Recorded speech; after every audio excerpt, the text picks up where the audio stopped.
In today's video, I'm going to teach you how to edit the unsubscribe page in AWeber. If you want people who are leaving your list to still have a smooth, branded experience, the unsubscribe page matters. It's the last impression subscribers get, so keeping it consistent with your company name, website, and logo helps build trust and reduces confusion. Everything you need to update lives right inside your list settings, and it only takes a minute. First, sign into your AWeber account and open the list you want to work on. Each list has its own unsubscribe page, so make sure you have the correct list selected before you start. From the main dashboard, go to List Options, then choose List Settings. On the settings screen, look for the section called Personalize Your List. This is where the branding for your unsubscribe page is pulled from. Start with your company details.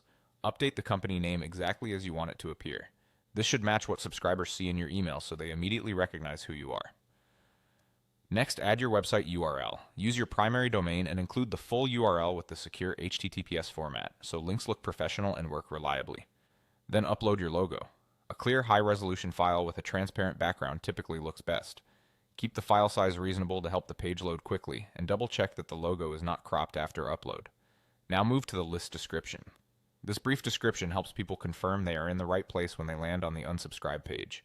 Keep it simple and specific. Mention what the list is about, how often you typically email, or the type of updates subscribers receive. A friendly tone works well here. Be clear without being pushy. If you manage multiple lists, tailor the description so it reflects this particular audience.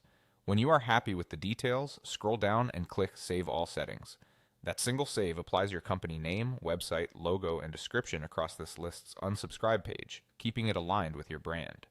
If you ever update your branding, just return to the same area and adjust the fields. Your unsubscribe page will follow suit automatically. That's it. With a quick visit to List Options, List Settings, and Personalize Your List, you have polished the unsubscribe experience and made it easier for subscribers to recognize your brand, even as they say goodbye.